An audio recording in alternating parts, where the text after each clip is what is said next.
Greetings from the Bluegrass State. That's Kentucky, if y'all didn't know. We want to tell you about the hottest new podcast on the block, Coffee and Cases. If you fancy yourself an at-home detective, If you find yourself yelling at the TV during that new true crime documentary, then you, my friend, are a certified sleuth hound. just like us. On Coffee and Cases podcast, you'll hear about the missing, the murdered, and the unsolved. But the cases you've rarely, if ever, heard about. All from the perspective of two teacher friends, rule followers, and self-proclaimed scaredy cats. Join me, Allison, And me, Maggie. each week as we take on cases that are often overlooked, but are screaming for justice. Finally, a true crime podcast where you don't have to monitor the foul language. Coffee and Cases is a true crime guilty pleasure that you don't actually have to feel guilty about. Check out Coffee and Cases every Thursday for a new episode on your favorite podcasting app.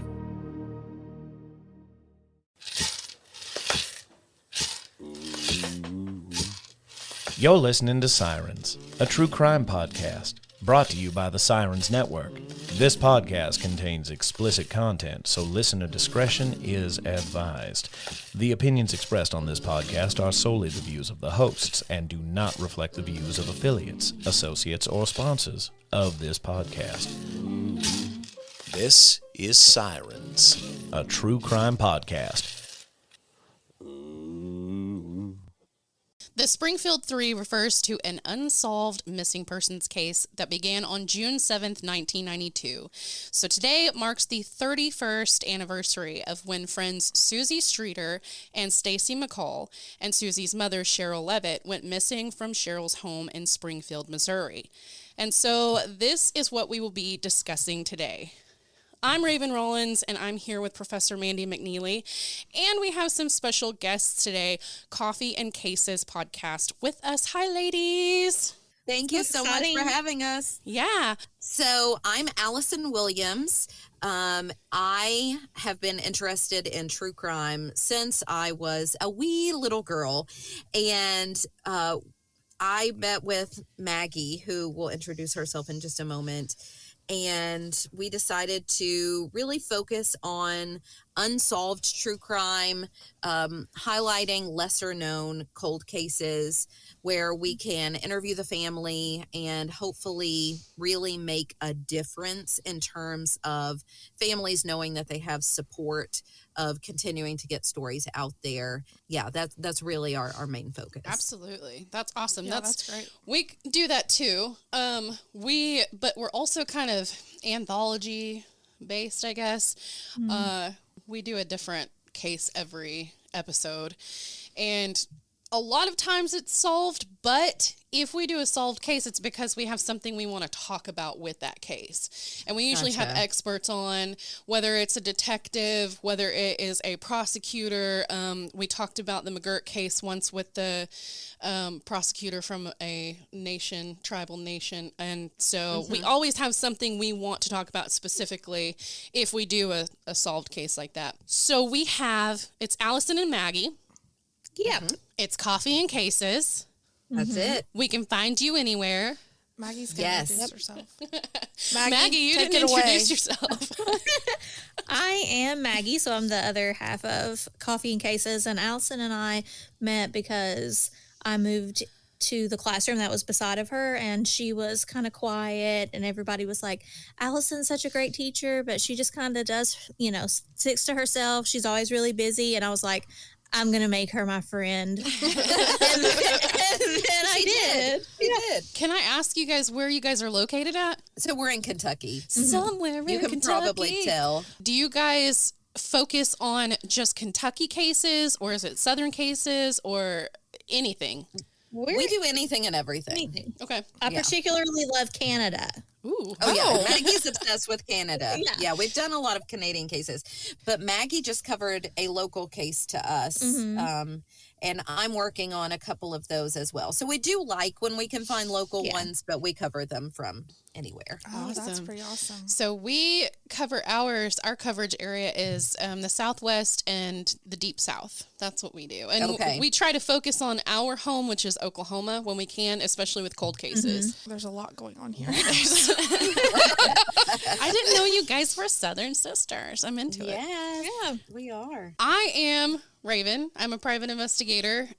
Mainly these days, I just use that for investigating the cases we work on, especially the cold cases. We do a lot of behind the scenes stuff. Yes. And like even the ones that we've already done, we're still constantly working on behind the scenes. Right. And Mandy here is a professor. Yes. Do you want to tell, or do you want me to tell? You what can you tell do? all about me. Victimology. She did the course writing for victimology And domestic violence. Psychology. You teach psychology and critical thinking, ethics. Yes. So- My new class is ethics in a human services field. Cool. That's Oh, my new nice. Start There you teaching go. that in a couple weeks.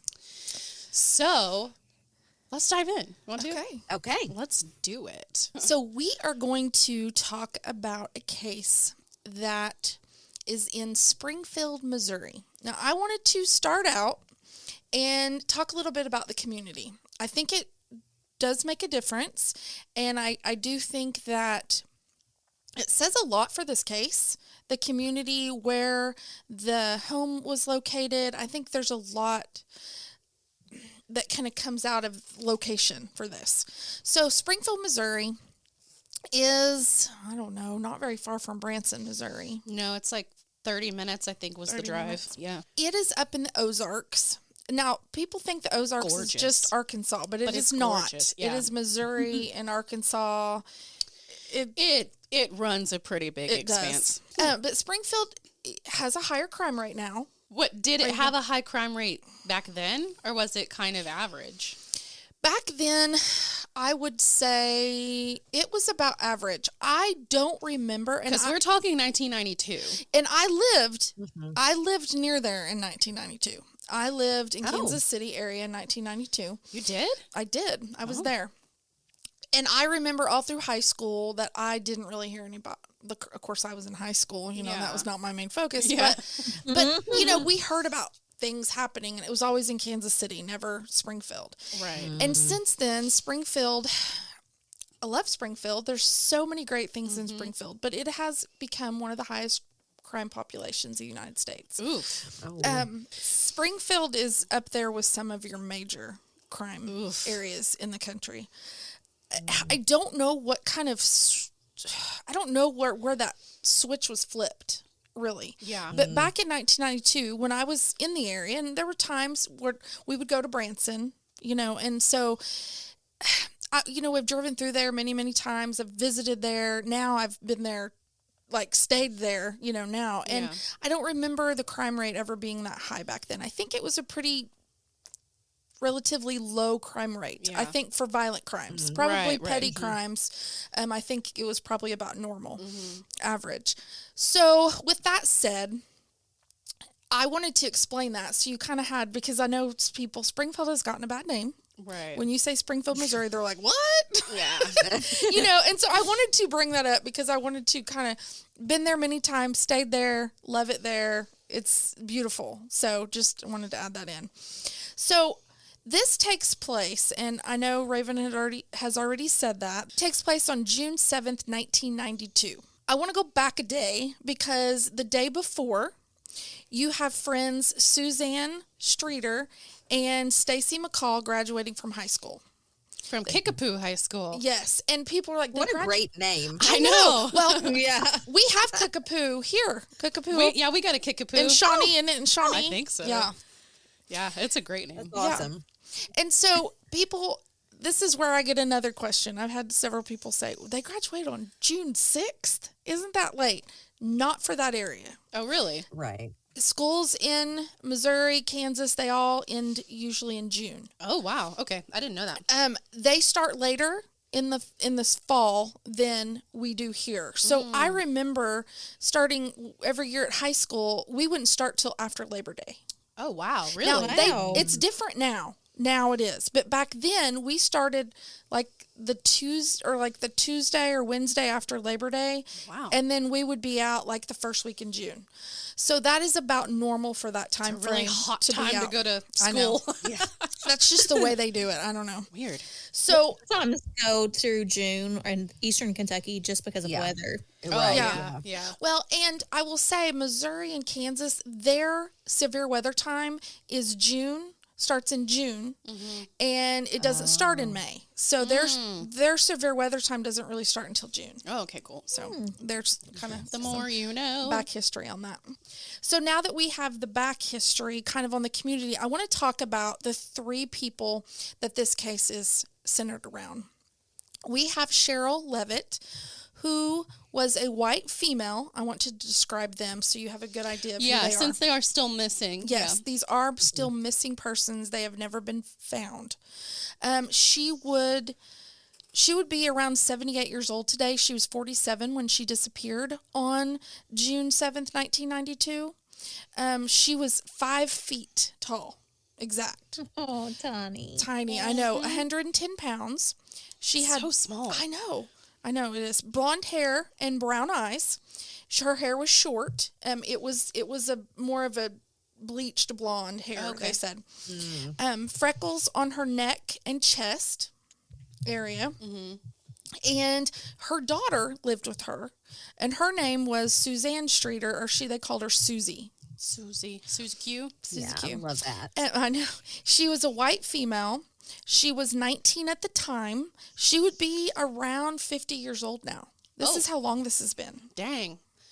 I know. I feel like anytime we talk about something in the 80s or 90s, because that's like our time, and then you're like, that was 50 years ago. Yeah, I'm like, oh my God. I know. It makes me feel so old. Yes. It is, yeah.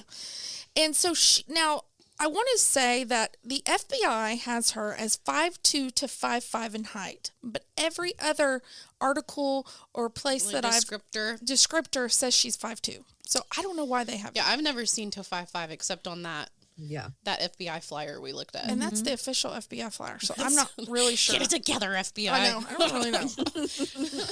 But she was tiny too. She was 102 pounds. My goodness. Little bitty. Blonde hair and brown eyes. She had shoulder length hair. She had a 3.5-inch scar on the top of her right forearm. And she also had a really small tumor over the left corner of her mouth. Suzie has been described as very independent, tough, very fashionable. Her cousin, Sarah Beeson, described her.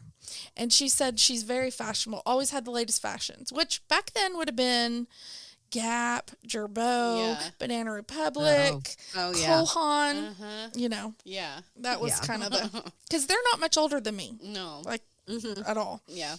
What year did you graduate high school? I graduated in 95. Okay. I'm 97, Oh, you so are? I'm right there with you. Yeah. And so they graduated in 92, so they were just, 3 years older than me. Yeah. So, and let's see what else about her. They said that she was very, she had a lot of friends, just very outgoing, kind of just fun. Her friend that was with her on the night they disappeared, her name was Stacy McCall, a white female. She was 18 at the time, and she would be around 49 years old now. Okay. And she was 5'3" and 120 pounds. These girls. I know. They just make them small there. I know. I know. They did not grow 'em. eat their spinach. Yeah. There's no food in Springfield. Yeah. Jeez. Okay. So she had dark blonde. I would say almost It's like my color blonde. It's like a dishwater. Yeah, it was darker, a lot darker than Susie's. Yeah, they were both kind of that bleachy. Yeah, the mom. Like and it was Suzie. fashionable back then to do the full bleach. I remember putting that. Right. Put sun in. Sun in. Yes. Oh my god. Oh, yeah. Yeah. So it was all about There you sun go. in. And so she had blue eyes. She had hair down to the middle of her back. She had freckles on her face and a dimple in the middle of her chin. She was described by Susie's aunt, Deborah, as just a sweetheart. They said she was just the sweetest girl. She was beautiful, talented, just a lovely person. Yeah. And what I'm going to do, what I usually do for these episodes is I usually put a picture as our cover for the episode. Oh, So there'll be, perfect. I will send that to you guys as well, and it'll have their picture on the cover. That's perfect. I did want to throw this in since I just described them, since they are still technically missing. I want to just say, if you have any information, please contact Lieutenant Brian Welch of the Springfield, Missouri Police Department at 417-864-1751. And you can also report anything, even anonymously, to the FBI. I will have a link in our show notes. And there is a $43,000 reward right now. Whoa! For information. Holy cow. On where they are. Wow. All right. So, That's awesome. yes. So, Can I share a story? I read it. I don't remember where I read it, in a source about this case. And it's about Stacy. And I just found it so cute when I read it. And I just think it reveals her personality. Oh, yeah. They said that her mom had told a reporter this story that Stacy was trying to strengthen her vocabulary. And so I guess her vocabulary word for the day was chagrin. And so she went to walk around the halls of her high school, and she kept all day long. She was using this vocabulary word, but she was saying, much to my chagrin. And so, she's like saying much to my chagrin as she's walking around the halls. And that when she got home, her mom corrected her. And that's when Stacy realized, she was like, oh, that's why everyone was looking at me funny all day long. She sounds like me. I know. I just thought that was so cute. It is cute. That is cute. that helps tell, give you an insight into their personalities, which I think is great. And I love that. I do because too. especially when you have cases this old, when you can find that a little nugget like that, because those are hard to find with old cases. Yeah. Well, and I think, too, And we love getting to know the victims. well, yeah, and I think, too, that people, they hear about the cases, they read about the cases, they see pictures, but you don't really connect. Right. Because, it's, these were people. Right. These Right. very alive people. And, they had personalities and different things, goals, especially the two young girls, they had goals that they wanted to do for their life. I know that Suzie wanted to be a cosmetologist like her mother. Sherrill was a cosmetologist and had, did hair, cut hair, and she had from what I read, a very lucrative business, had a lot of customers that loved her. And so that's, that tells you about them. Yeah. Yeah. They had favorites, favorite songs, favorite foods. Oh, Yeah. yeah. Where Sherrill Levitt lived with her daughter Suzanne, or Suzie, as she was called, Streeter, they lived at 1717 East Delmar Street in Springfield, Missouri. We have been there. We made a special trip up to go see this home. Yeah. Yeah. And so I've been there twice, actually. And I will tell you, it's off a very, very busy street. It is. Yeah. Oh. And right off of, if you were to imagine a small town main street, it's right off of that. yes. And Okay. of course, now it's an older area now. Then it wouldn't have been so old. But The street itself is quiet once you go down it a little bit, but they were on the corner. they are on the corner. Yeah. Oh. So they're very right close. near the busy street. Yes. It's like intersection. And I did Okay. talk to some people that lived near there, some friends I have that I know that were around that, because I was in Overland Park, but they were around that area. Right. And they said it was even busy back then. Yeah. That hasn't changed. Yeah. So, And I think that really almost can change how you view a case, because we went to a case location for the very first case we did, and the whole time that we're talking about it, I'm like, oh, this is in the middle of nowhere. She's on a farm in the sticks, and then she was in a subdivision, and I'm like, how did this happen in a subdivision? I know.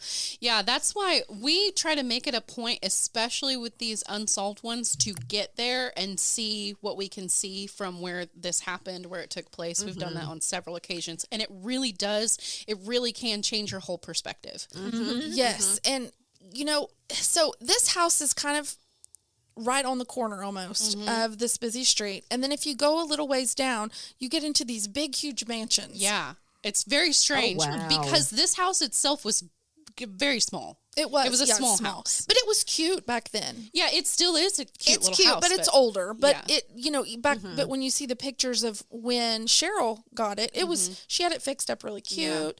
I will say there is an alleyway, or would you call it an alley? I would call it an alley. Right next to the house. Yeah. So it's like between the house and that main street, there's like a weird alley that goes there, and then there's like a somewhat vacant lot right there on the corner. There used to be a house back there, back then. Yeah, It's not there anymore. I don't know if anyone lived in it back then, but there used to be. Yeah. Now I do know there is a house next to them. There's one house next to that house, and isn't there one or was there two? No, there's one. Yeah, One. there's one on and it kind of sits on the corner. If you're facing the house, there's one on the left of it. Yeah. Okay. And so that would be the home that would be closest to hear anything, to see anything. Okay. The rest of the houses, I think, are too far away. They're pretty far. The one that's right next to it is kind of right next to it. I would say within 20 feet of it. Now, so very close. Yes. Yeah, and do you remember what was across the street at the time? Because now there's like a big office building there. I think it was just a parking lot. Like that's what I had found in everything that I'd seen. That it said it was just a parking lot. Yeah, there was nothing there, no Yeah. building. Next to the house, if you're looking at the house next to it on the right, which is on the corner of the busy street, is a business. Right. So there's no other house near them. Right. So I just want to set the stage for that because it And really there does is, make like, a difference. Once you get, and I'm telling you, this house is like from that main street, it's maybe 50, 60 feet, maybe. And then there are businesses all up and down through there. Yeah. And this would be something that would be really easy for someone to get in and get out. Yeah, because you got that main street, and that main street literally goes off to a highway.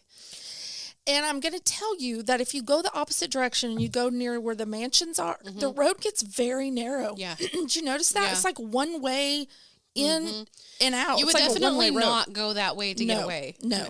I like that's why we think that. So this is someone who knew the area. They had to Right. because we didn't know, and we went the other way through the Right. houses. And remember that street got to like one lane. Yes, and I was like, "There's no way we could have gotten away real quick this way." No, I mean one lane. That's it. Yeah.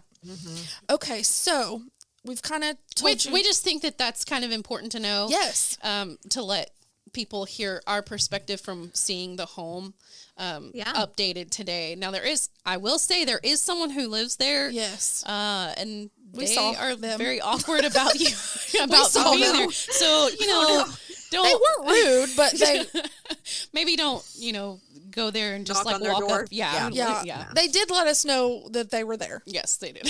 Yeah, but not rude, but just let us know. Yeah. Yeah. So with that being set, the stage being set, so you can kind of get an idea, of the location. This happened.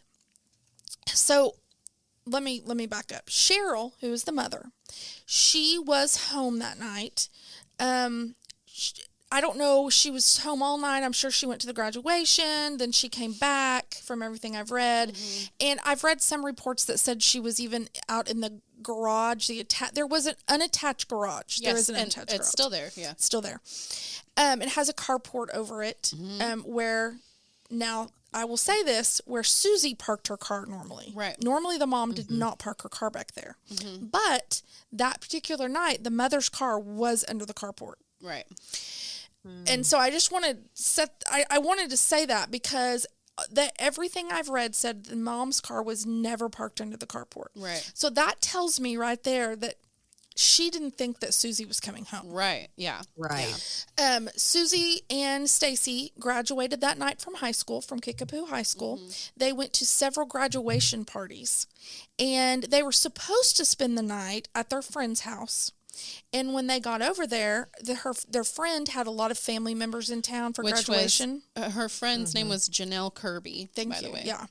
And so Janelle's parents said, we're not going to do this tonight. There's too a much. lot of people there. Yeah. Oh, So there's like, okay, we'll go back, we'll go somewhere else. So they decided to go to Susie's house and spend the night. Now, I will say what I find so interesting about this is that was not their plan. Right. So if you think about that, let's just say if someone was watching that house that we just described, they would not have thought that they would have come there. No. Because they were not supposed to. Right. So just remember that when we talk about that, they were not supposed to be there that night. So they decide to go back to Susie's house to get some sleep. They were supposed to get up the next morning and go into Branson to the water park with their friend Janelle and her boyfriend. So they were going to go back to Susie's house, get some sleep, get up, go do that. Well, plus Susie had just gotten a new king-size waterbed. And Oh, I mean, yes. who doesn't want to sleep in a waterbed? I know. I know. And they had just moved into this house. Yeah, they hadn't been there very long. And from everything I've read, Sherrill was really excited about this house. She was really excited about fixing it up. And so somewhere when they got home between 2:15 a.m. and 7:30 a.m. is when all this took place, is when the disappearance took place. Did you happen to note when the last time Sherrill was heard from? Yes, she was heard from at 11:15 p.m. that night on the 6th. So they were out at the parties. She got on the phone with her friend and was talking about painting Something furniture. or other, yeah. And that 11:15 Painting an armoire. Painting an armoire, yes. And then I don't know if she went to bed. Now, I will say her bed was pulled back like she had went to bed. Okay, but it's weird. Okay, so there are pictures that you can look up online and look at this stuff, and the way that the bed was unmade is kind of strange. Sideways? I don't even know how to describe it. Like, the covers were pulled down halfway, and it kind of looked like a triangle, but it was like a perfect triangle. It was not nothing. It was no way I would ever pull the covers back. So, like, you see all these reports where it says the bed was unmade, so she obviously had slept in it. Well, okay, number one, I never make my bed. So, No, same. Right. and number two, if you saw the picture of how it was quote unquote unmade, like, you'd be like, okay, that's a really weird way to get in and out of bed. Yeah, thank you for adding that, because that's why I said, she's might have went to bed. Like, Yeah, she maybe went to bed. I don't know. Yeah. We don't really know, because from the pictures, It's real strange. it's really strange. I mean, you would have to put yourself in the bed, fold it back perfectly, Yeah, and and put it I mean, over she you. may have been OCD or something like She that, could have been. but I'm just saying Maybe. it's weird. But what makes me think she wasn't is that there were some steps that led to Susie's room. Right. And on those steps is where they leave their purses. So all of their purses were there scattered about. Yeah. And if you were OCD, you would not do that. I'm just That's saying. true. I did see a picture of the purses. They were kind of just thrown in that area, and I don't know if the investigators took the wallets Now out. that's true. That could have happened and got thrown back. Yeah, I don't know if they moved them or That's something. But when I saw the picture, they were just kind of strewn about, and then their wallets were taken out and thrown down there with them. That is true. So I don't know if that's how they found them, or if they went through them for ID or whatever. I don't know. Yeah, that is true. You don't really know because Well, and there was like a million people in that house, which I'm sure we'll get to. Yes. But we don't know if they went Right. through their purses. I know. So when the girls came home at around 2:15 a.m., this is where the disappearance of the three ladies happened. I want to stop and give you a little bit of backstory. I wanted to get kind of out there so people would kind of know about it, and then I want to give you a little bit of backstory on Sherrill. Okay. Because that tells you a little bit about who could be involved, what could be going on. Okay. So let me get to my spot. So Sherrill Levitt was originally from Bellevue, Washington. So she was not from Springfield. Wow. Okay. Yeah. I didn't know that.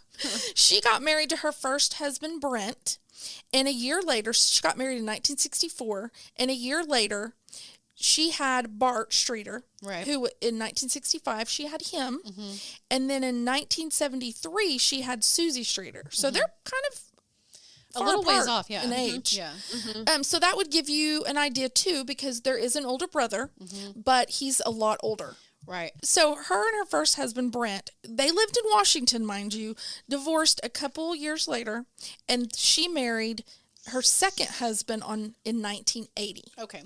Don Levitt. Dawn Levitt. So in 1980, her sister Deborah, Sherrill's sister Deborah, moved from Washington to Springfield, Missouri. Oh, okay. Her husband got transferred there for his work. Okay. Well, I guess, and from everything I've read, they were really close, Sherrill and her sister, Right. Deborah. So Sherrill wanted to be by her sister. So she and Dawn and Bart and Suzie moved to Springfield Okay. Oh, to be near her interesting. sister. Okay. I don't know the dynamics there.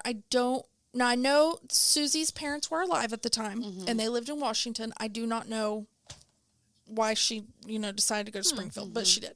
Right. So the interesting thing is about in 1983, so about 3 years later, Deborah and her husband moved back to Washington Oh, okay. because he lost his job. In 93, so like a year after the disappearance?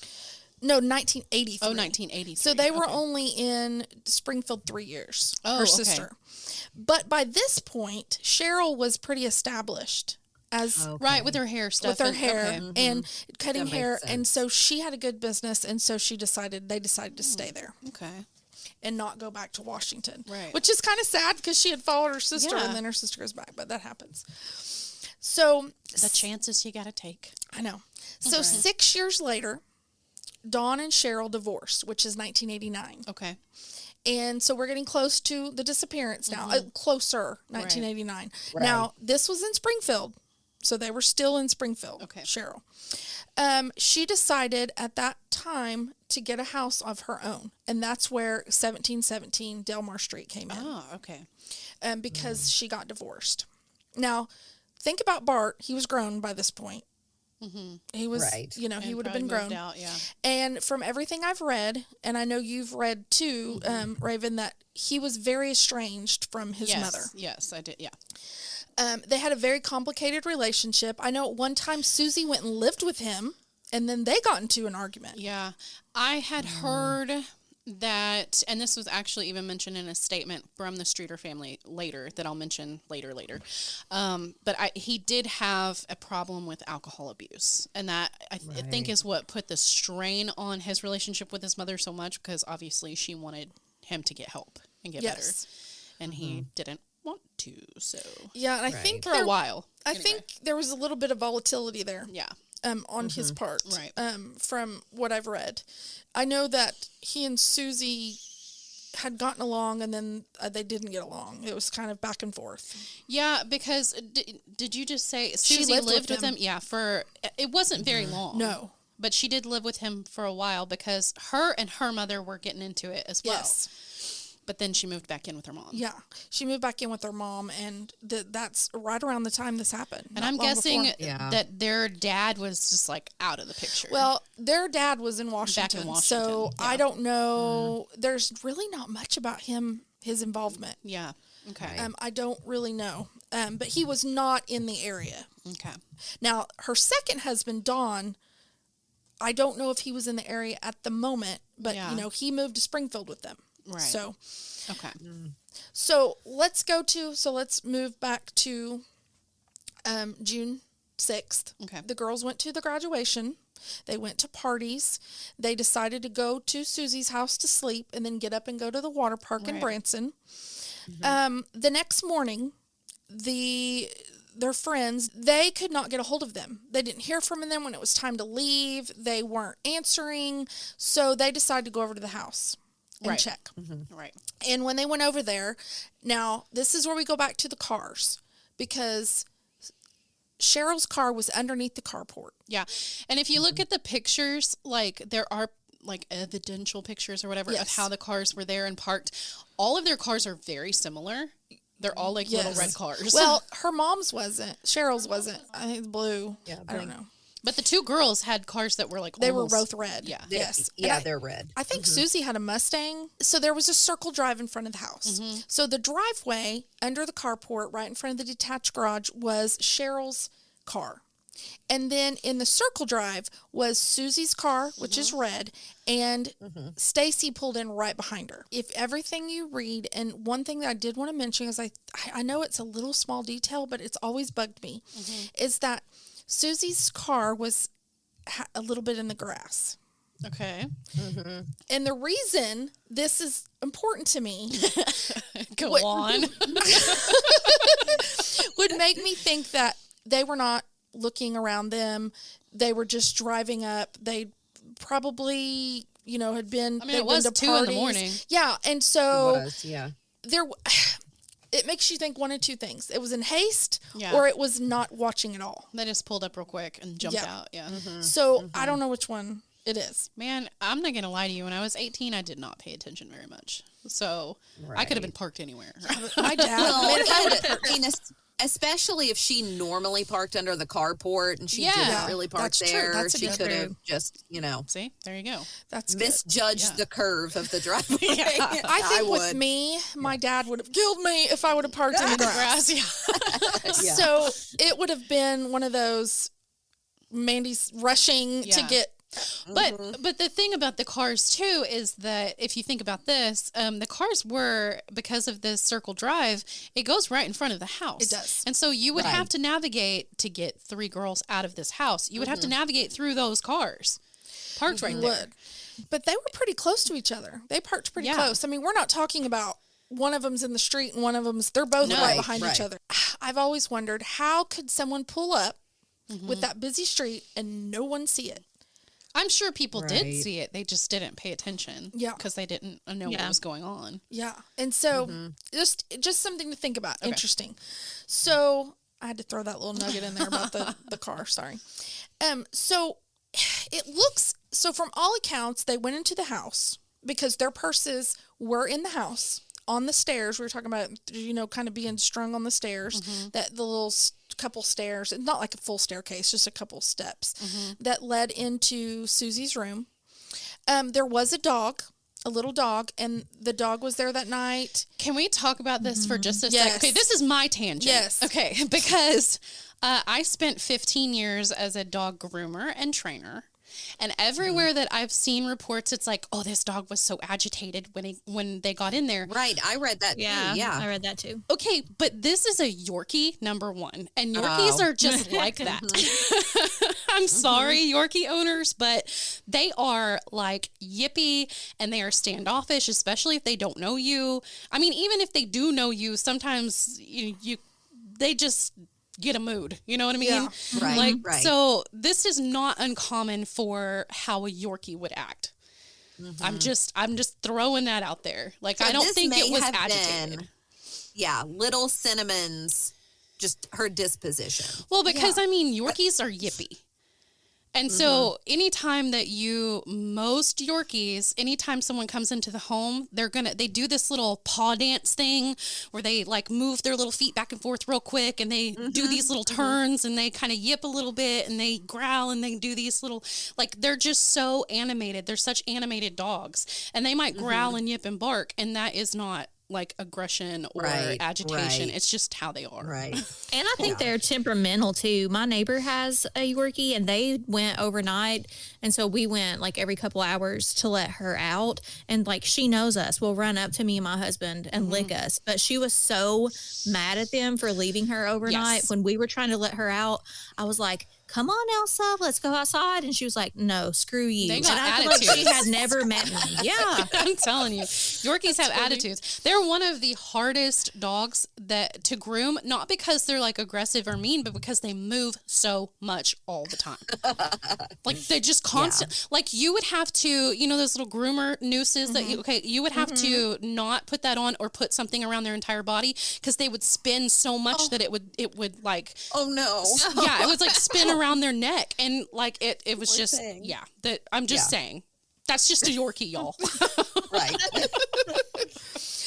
So there are many reports that the dog was outside, the dog was inside. I know. Isn't that weird? I haven't seen anything I definitive. I saw a report where someone had said that they had saw the dog outside during the night at one point, and that it somehow miraculously got back in the house by the time that Janelle got there that next morning. I know. I don't. Did it? Was there a doggy door? I don't know. No, I don't think so. I don't think so either. But we don't know for sure. know. There could have been, just and that real could strange. explain that. But I don't know. It's also possible that the girls let the dog out when they got home to go to the bathroom. And then just like forgot about it. and then got tired and got in the bed. I don't know. Man. I don't know. The dog thing is just, there's no concrete answer for Cinnamon. Sorry, there's just not. So on this, in their purses, I want to say this, by the stair, on the little couple steps, that I keep saying stairs, but it's really just like, It's like 2 steps. 2 steps, Like a step down into the next room. Yeah. So there were wallets, there were keys, there were cigarettes. Right. There were, I think I read that Stacy had medicine. I read that too. Yeah. There were clothes, not by the purses, but there were clothes that had been laid out in Susie's room that they had changed for bed. Right. Yeah. Yeah. And before you go on, I do want to state that there were no signs of struggle in this home. No signs at all.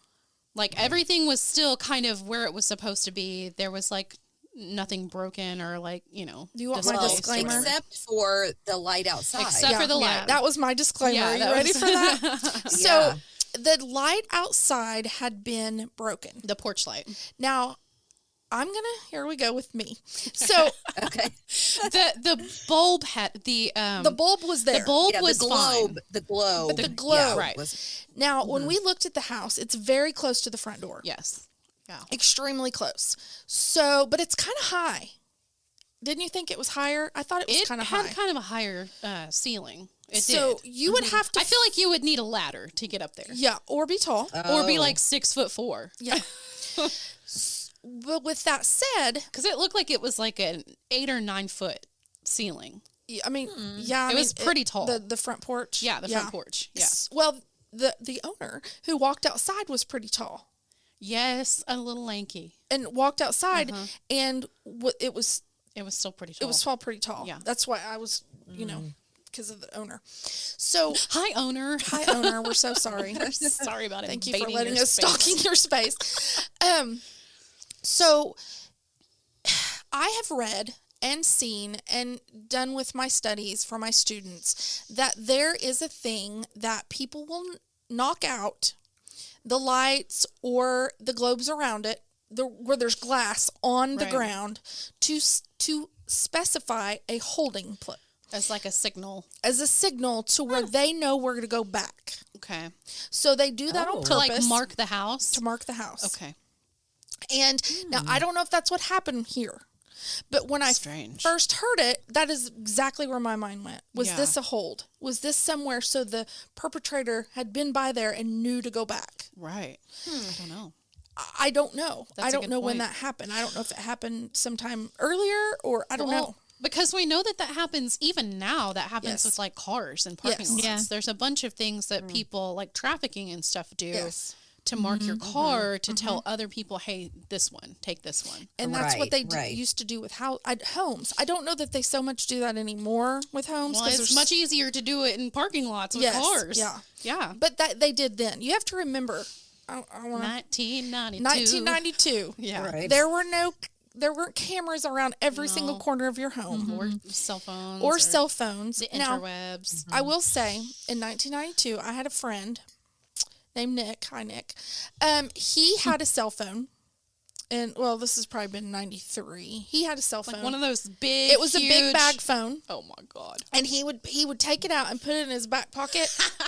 And it would, like, be huge and bulge. Oh, my God. And it was huge. And he thought he was really cool. And I thought he was really cool.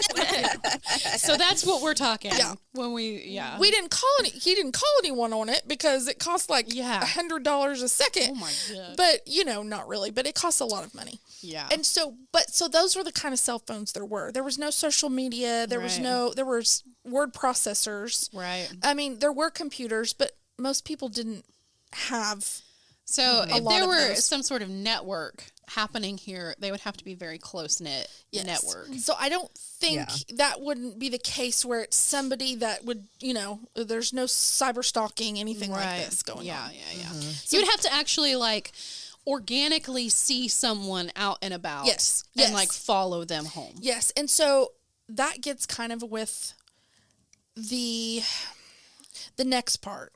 So not knowing if someone followed the girls home, if Sherrill had been outside. I'd read where she had been outside working on some armoire or something, and that someone could have driven by there. Right. We don't really know. But what we do know is that when the friends couldn't get a hold of them and they went to the house the next morning, I think they called several times. They went to the house several times. So during all of this, Stacy, the friends' parents, were getting concerned. Right.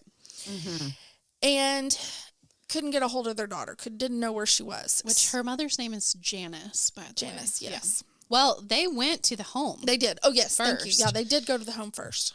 Yeah, and they're the one, Janice is actually the one who found Stacy's clothes. Yes. That was like neatly stacked from what she had worn the night before. It's like in this nice, neat little pile.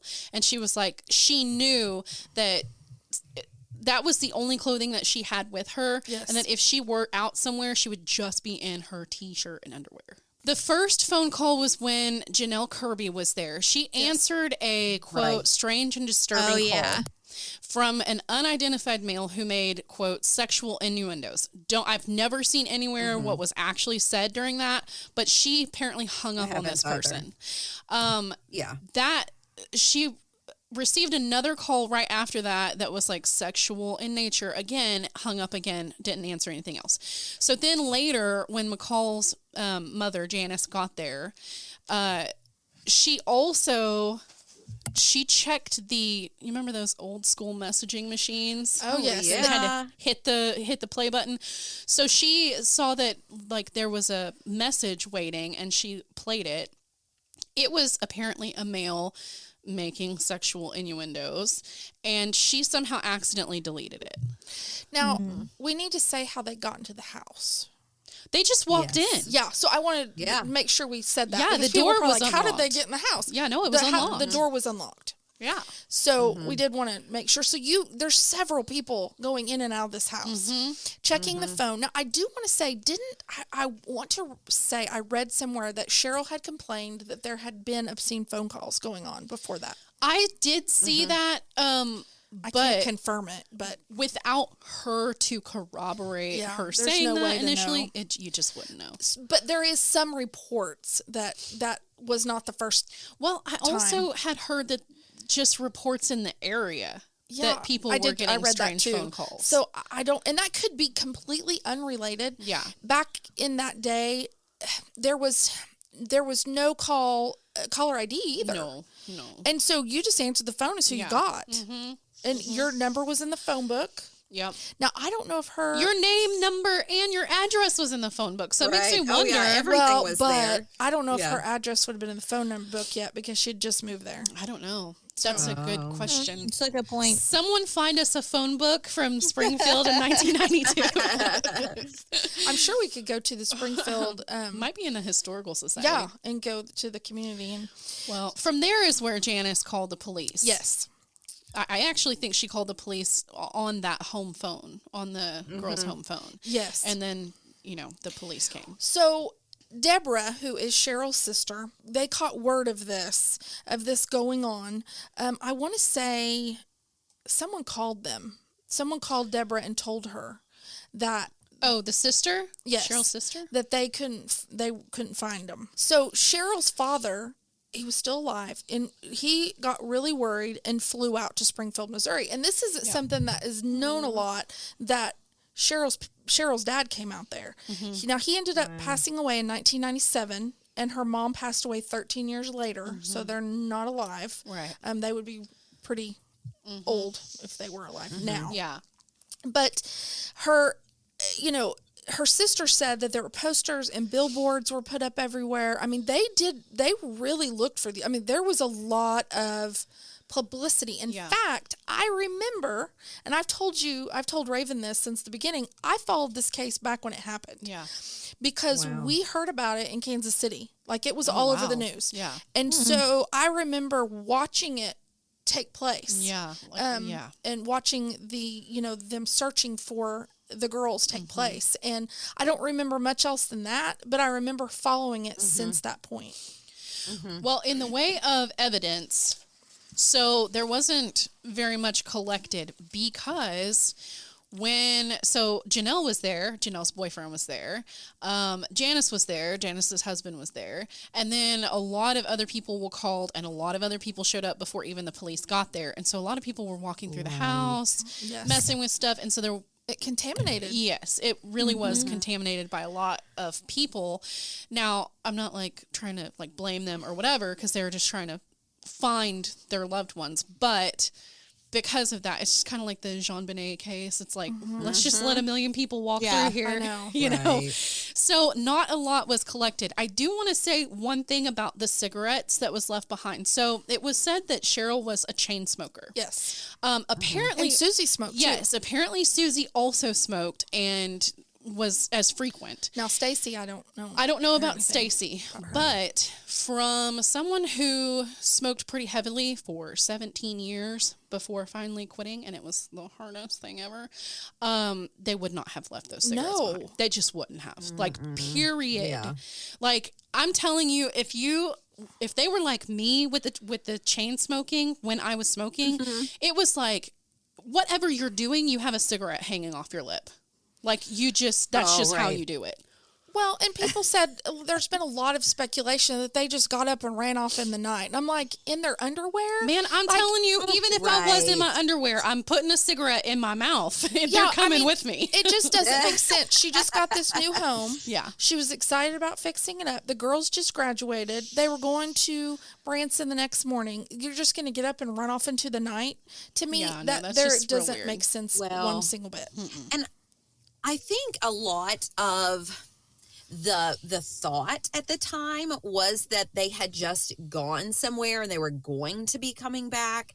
I know I read one article that was in the Springfield News Leader, and it talked about how even after Janelle's mom had called the officer to come and they had filed missing persons report, that even the officer had just taped a little note on the door that said something on the back of it, like, when you get in, call this number and cancel the missing persons report. I saw that too.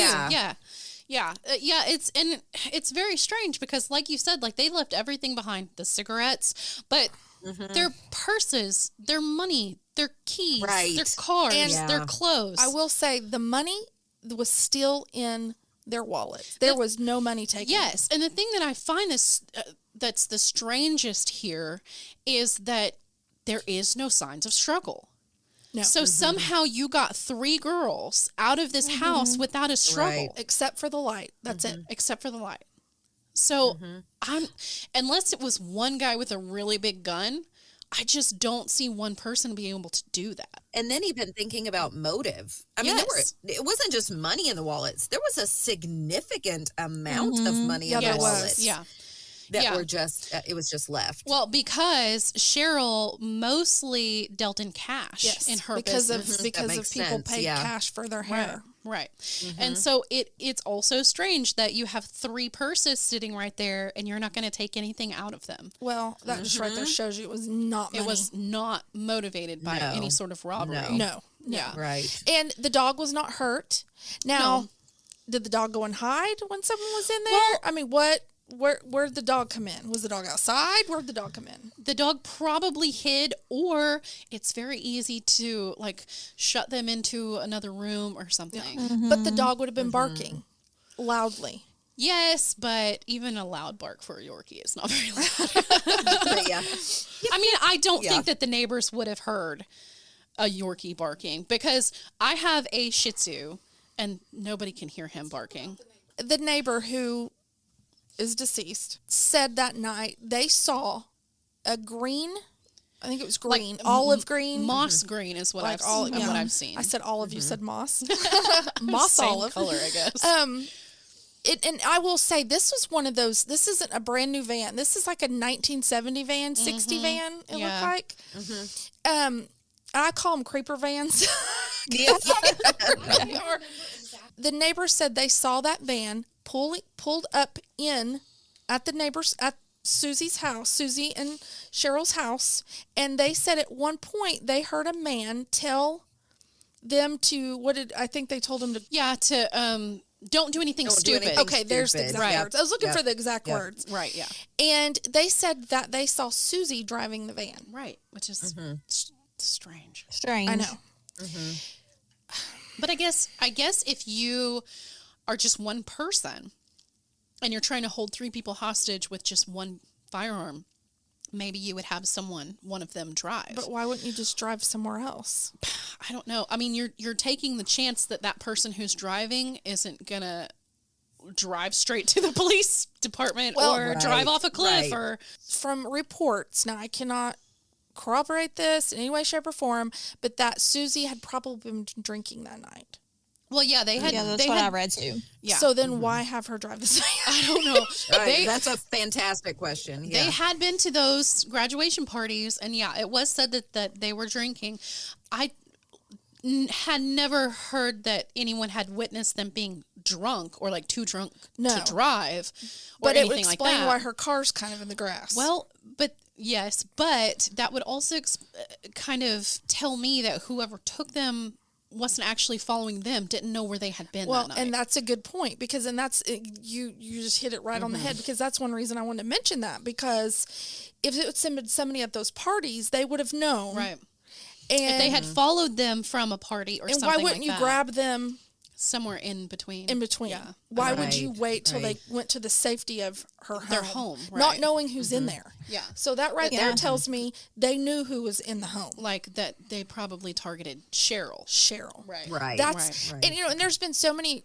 And Cheryl did look young. And she was very She small, did. so she could have been she Yes. could have pulled off the, 18, 19-year-old look. And we don't know with that busy street who. And there was reports of that green van being in the area before Yes. that night. Yes, I had seen that too. So they could have been casing, You never know. and that Saw light, her outside working on some furniture or something. and that light could have been marking, so Yeah. they knew which house Right. it was. I mean, Right. you just don't know. I mean, we don't know what happened with Cheryl after she got off the phone with her friend. right. When she talked to her friend at 11:15. I do want to bring up one thing. You might have it in your notes somewhere. That there was a witness who I was about said to say this. who said that they saw the girls at a diner Yes. at around 2 Yeah. a.m. that night. Yes. I think it was George's Steakhouse. I think was Yes. the And name now of it is closed down. It is no Closed down longer. now. It is no longer open. But the person who said this, I believe, was either a waitress or a busser or something at this restaurant, and did not. It was just like a second glance kind of thing. Was like these 3 girls said that they had saw them with 3 men, and that they got up and walked outside of the restaurant with these 3 men. Saw them talking to the 3 men outside, and then that's all they witnessed. But there's nothing to corroborate. There's that. nothing to corroborate Right, that. It was just that right. one person that said that. So we don't know if this was actually the same Yeah. people or not. We don't know. And I'm fairly certain that tip came in weeks after. Like Yeah. way later. Yeah. Yeah. Right. And so, if this were a restaurant that the 3 of them normally frequented, it could just be a mistaken memory. You know what I mean? Yeah, exactly. I did see them, but the dates could have been off. Exactly. Or whatever. And supposedly they did go in there quite a bit. Yeah. And which is how this person knew who they Well, were. and I'm going to Right. say that was probably the only thing open. Yes. And, yeah, and I yeah. do agree, though. I do think that it was not a mistaken identity, but a mistaken date. Yes. Memory. Yeah. Yeah. Well, and this person, and I know for a fact the busboy was their age. He was Yeah. not older. So he's probably, he could be way off on his dates just from Oh, yeah. Just, yeah. being Especially that if age. you work so many days in a row, Yes. you start to, like, Right, blur it yeah. all together. There's not much open during that time. Yeah. Even, now in a big city, you go to Chicago. Yeah. Yeah, but in Springfield, Missouri, No, probably you're not. You're not even It'd gonna, be like the equivalent of the Denny's. yes, You know? I think that's Yeah. pretty much kind of what it was the Denny's. And so I've even read something where that green van raced by a gentleman that was in the car and almost hit him Oh, that night. Oh. really? Did he see anyone in it? Like, other than Like, was Suzie driving it or whatever? No, he said it was a man driving it. Oh, really? Yeah. But he almost hit him. Wow. That is something you would remember. Yeah. That's interesting. So, I don't know. They said it almost hit him like running, I think going really fast, like running a light or something. Strange. Like earlier during the day, like daylight? Or No, at night. nighttime? Wow. Okay. So, there's just so much. There's so many things. And when cases like this come out, you bring people just come out of the woodwork. And some of them have legitimate information. And then a lot of them are doing it for, to have just to be part of something. Oh, yeah. And so you have to weed through that. And that's going to be hard from the police standpoint to weed through all of that. Especially when you really have nothing to go on in the first place. Janelle showed up at the house at 9 a.m. Yes. So it really could have been from anywhere from 2 They said to to 9. 7:30 a.m. I don't know I'm where not they sure. get that. Maybe Janelle tried to start calling them She before she could've. showed That- up, and so maybe that's why. Yeah, that's a good that's 7:30. probably what it is. Yeah. Sherrill's son Bart was estranged. We're fixing to bring another aspect into the case in just a second, but Yeah. we're bringing an aspect of Suzie, and her dating life. Right. We're going to bring that in. From what I know, Stacy did not really have anything like that. No.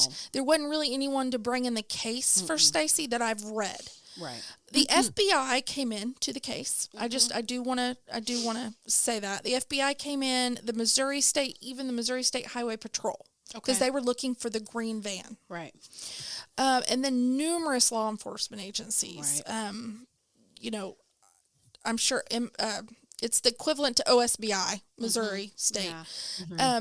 And then they also had, I'm sure, the sheriff's office. There were so many people looking for this green van because that was really their biggest Biggest lead, really, at the lead to time. go off of. Yeah.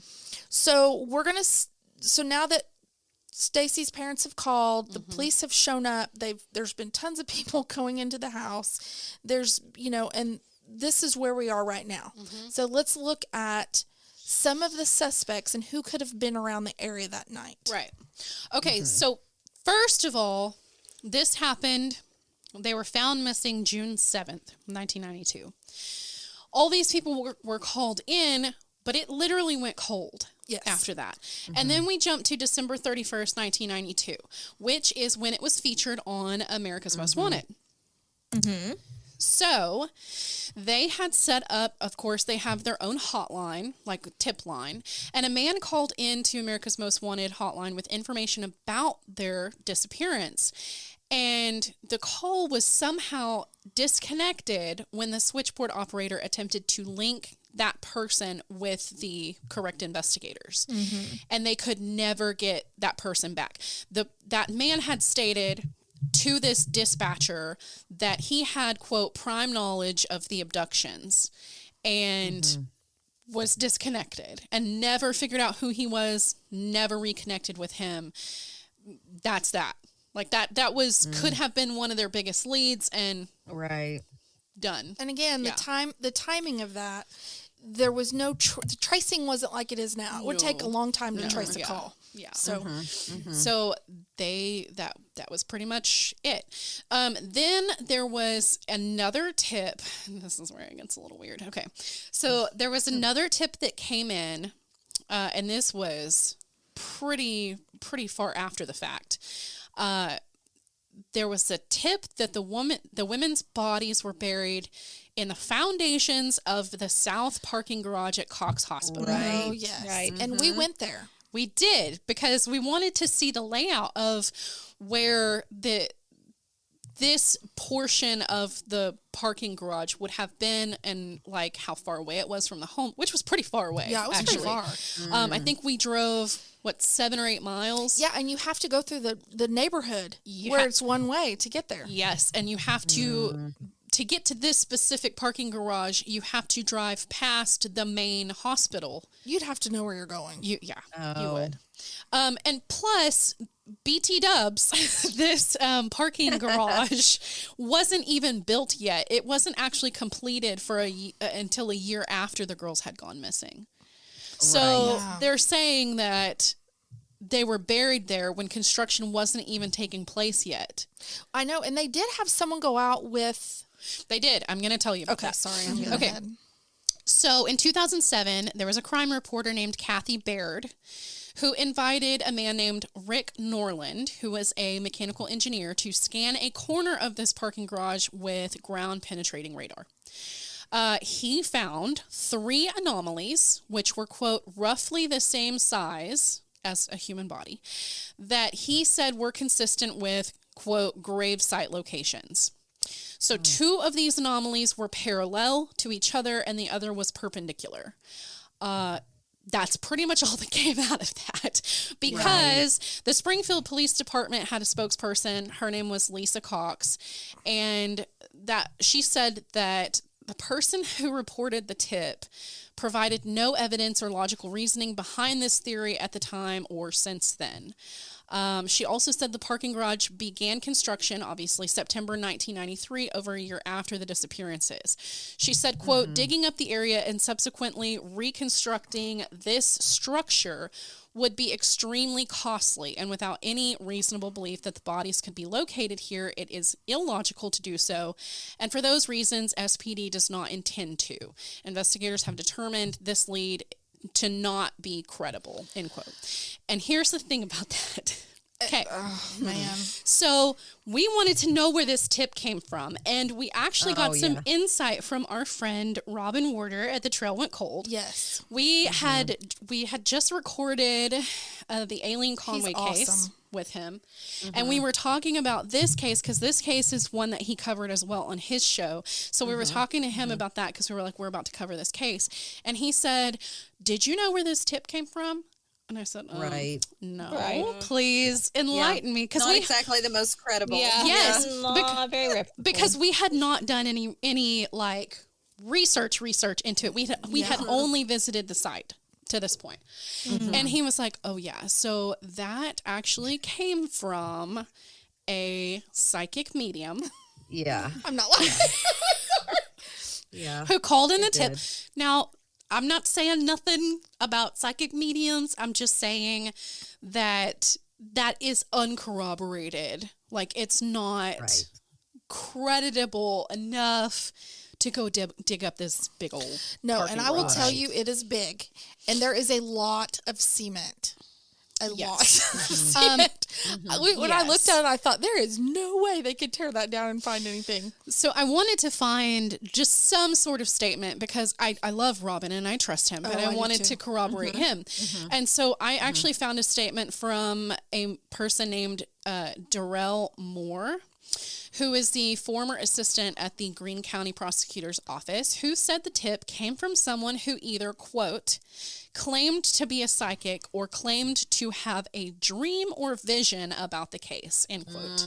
Yeah, there were no other reasons for anyone to assume this was a burial site for the girls. And so, in my opinion, not good enough to dig up the parking garage. No, and I know in some disappearance cases, you know, when they've exhausted all resources, they'll bring in psychic mediums. Right. And I mean, when you're at that point, yes, do it. I mean, you're grasping at straws, so do it.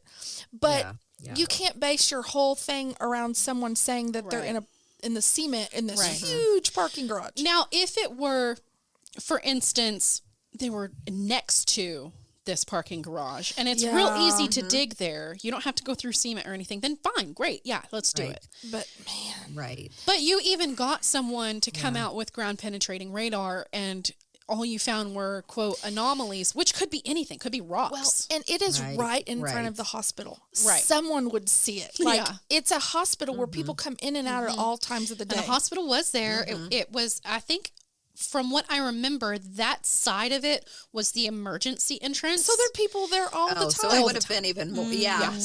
You're going to have ambulances coming through there. You're going to have that was the emergency. So it's just not, from seeing it and how far away it was and how do you get there, and it was not viable. And that is literally the only lead to where their bodies could possibly be at in this entire case. I know. You know, I've had my... I know. Okay, so we're going to move on to some suspects. I have some suspects, and then I'm going to let these beautiful ladies tell us about the main suspect and a little bit about that guy's background. So let's start with a man named Gerald Carnahan, whom his family owns Springfield Aluminum, or did at the time, which was an aluminum foundry in the area, and he had a long history of preying on local women there. In 2010, he was finally convicted of a 1985 murder and rape of a woman named Jackie Johns. John's murder went unpunished for 25 years because of lack of evidence tying this to Carnahan. And the piece of evidence that finally got him was just this tiny, minuscule sample of DNA, which, in 2010 was miles ahead of what it was in 1985. And so there could be this wonder of basically anyone who was convicted or arrested in the area for something similar, rape, murder, kidnapping, was looked at. Yes. And so they kind of thought, well, he got away with this for 25 years. We need to probably look into him a little better. And so we do know at the very least that the rape and murder of Johns was not an isolated incident. He was convicted in 1993, shortly following the disappearance of the Springfield Three, for an attempted kidnapping of a young woman. So he did look like a good suspect at the time. Prior to this conviction, he pled guilty to burglary, stealing, and arson in a separate incident. He was in the area and very active at the time that the Springfield Three went missing. However, beyond this, there is literally no evidence linking him to the girls in any way, to knowing them, to anything like that. So, and also if you look at, now granted there was one kidnapping incident, but if you look at his history, you also see that he liked to steal and nothing was taken from the house. I know, and that to me, that's a big, because I think he would have taken the opportunity. Yeah. Same. Right. So he was kind of dismissed eventually. Yeah. Then there is Dustin Rekla. So Dustin Rekla was actually Susie's ex. This is where Susie's comes in. Yeah. He ran around with two guys, one named Michael Clay and the other Joseph Rydell. Dustin was a known drug user with a criminal history. He, Clay, and Rydell were all convicted of grave robbing. More formally, which sounds crazy. I know. Yeah. Back then, it was actually called felony institutional vandalism, which is okay. You take jewelry off of basically, and gold teeth, and stuff. Yeah, yes, because so that incident actually occurred in February 21st of 1992. So, 3 or 4 months before the disappearances. Yeah. And Rydell was even found to have sold gold fillings from an unearthed skull at a local pawn shop. Goodness. Yes. Ew. And there's something that makes that really interesting because you're going to probably fixing to say that. Am I? They were going to testify. Yes. So Rekla also had connections to this motorcycle club called the Galloping Goose Motorcycle Club. Which I never heard of that when I lived in Kansas City. Never heard of that. So I don't know.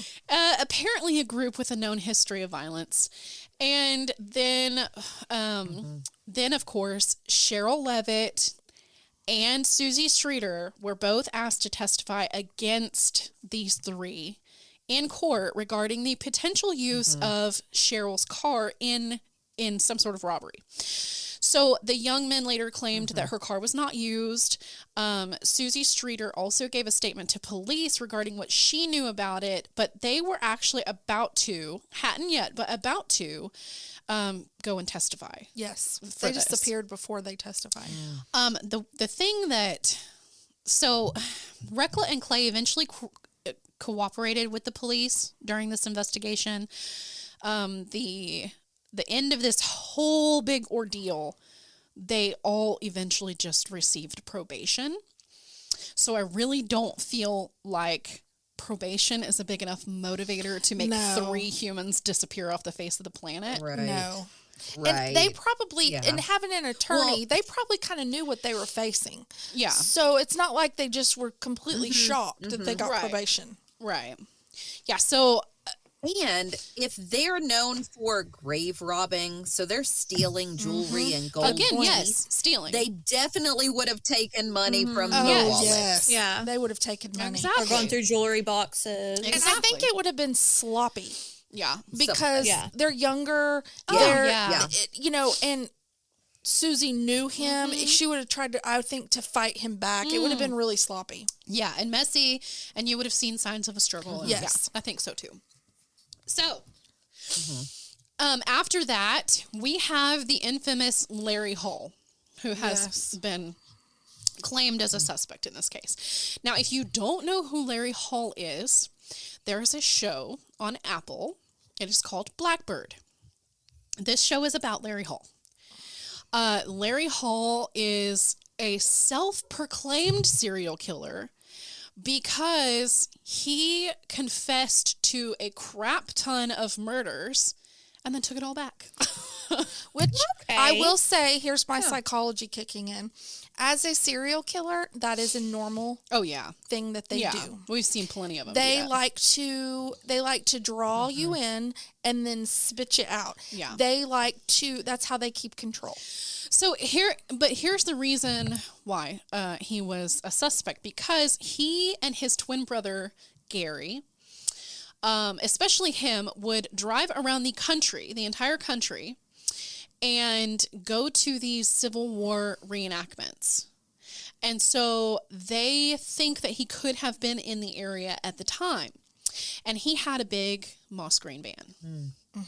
And he is actually tied to 2 murders where he had made a confession and then he recanted, but that confession contained things in it that no one else could have known but the murderer, including stacking the girl's clothes neatly and nicely next to a tree. So they looked at that and thought, van, stacked clothes, let's look into him further. He was actually only convicted of 2. And so, but he is spending, I believe, life in prison right now. That kind of went nowhere, but here we are. Because he's I'm going to tell you what I did to all these people, and then so that way you won't quite ever know what I've done. Well, he did break into women's houses. He did, He was known to at least one of the girls. He had a habit of luring them to the van, which is something that I think is, I mean, maybe he could have lured them to the van, but he would lure them to the van, but then he would chloroform them Yes. with his own concoction and do stuff. Well- and then murder them. He knew how Yeah. to make his own chloroform. And this hasn't been, I haven't said this yet, but there was a screen at the house, at Sherrill's house, that was off. The front door? Oh, off a window? There was a screen that was off the window. Interesting. So that could be another way that you could get 3 women into a van is by chloroforming them. And this dude was big. He was a very large man. He was very tall. You could drive that van down that alley. Yeah, you could park in the alley on the side of the house. His van was a Dodge van. Now, I have heard that the one that the neighbor saw was a Chevy, but I don't know. But, I mean, did the neighbor really know? I don't I mean, know. if I was seeing something, I wouldn't go, oh, that is a Right. Dodge. I mean, I would know.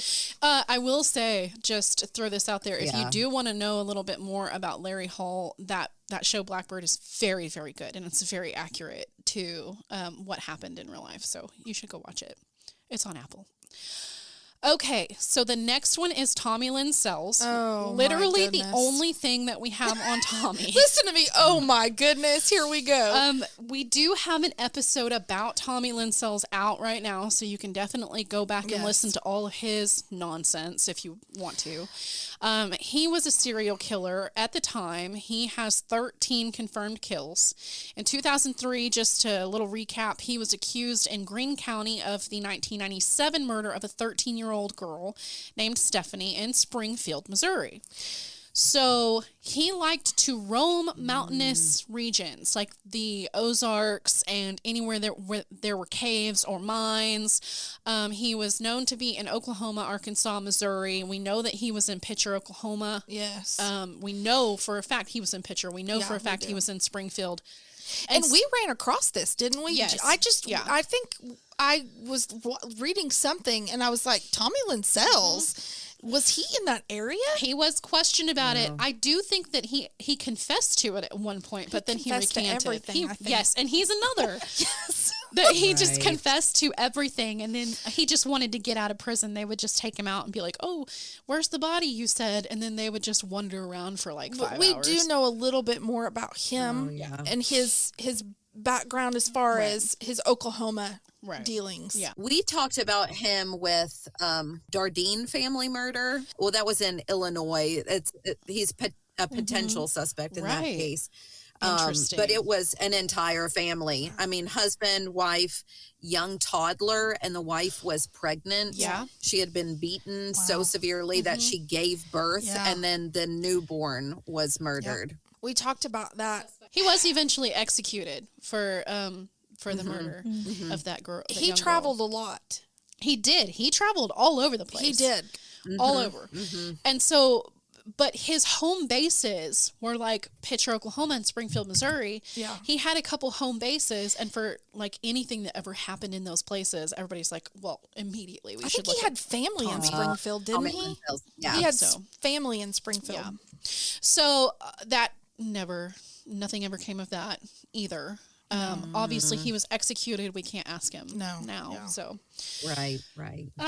then they actually did look at Bart Streeter for a minute, for a hot minute, because he was estranged from his mother, and they had some spats The here and older there. brother of Suzie. Yes. They looked into him, and apparently his alibi was that he had drank that night. He was an alcoholic at the time.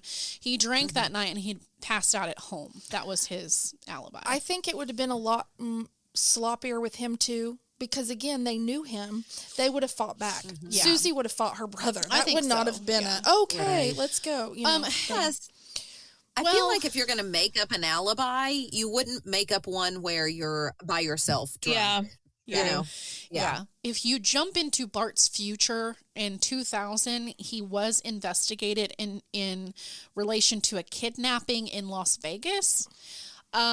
He was also obviously had some issues with public intox and disorderly conduct. He also had an attempted false imprisonment charge. I don't know though if this is going to sound weird of me, but I don't know if this was a legitimate, because it's like not on his record or whatever, or if it was just because he was suspected in a kidnapping of his sister and murder of his sister. You know what I mean? Like, oh well, he's probably, so let's just go ahead and look at him for this and this. Right. There was a statement about Bart made by the Streeter family. It's quite long, so I'm just going to surmise it real quick. They basically say that he did have some issues in the public's perception because of his alcoholism. They did go over this one interaction that was brought to light where people were saying that this was an underage person that he was trying to abduct or something from a bar. They go and say that this was not an underage person. It was an adult. Obviously, it was in a bar, so they had to be at least 21 to get in there. That when he got up and left on his own accord, didn't mess with this person. And then they go on to say that they say, quote, "It is unsure how the story got so corrupted when I was told to the media and police, or why the media ignored the obvious video evidence in its reporting. The impact of this misreporting is felt by the Streeter family and extended family members as we continue to mourn for our family and hope for answers. We are still experiencing pain. Our family members are still missing, along with Stacy McCall. We still want and need answers. Please remember them and help in any way you can in finding them by reporting any information that may be helpful to the Springfield Police Department. Bart Streeter, as always, continues to be contactable to the Springfield Police Department, the Streeter family," end quote. So they obviously don't think that he had anything to do with it. I don't either. Right. And that maybe he was targeted because of his issues with alcoholism. My psychology experience and expertise says no. Yeah. My last suspect, and then we're going to get on to the big one, is a man named Steve Garrison. He is currently serving a 40-year prison sentence for rape, sodomization, and terrorization of a female college student in Springfield in 1993. And I think he was like the second, the second looked at from the main suspect. Yes.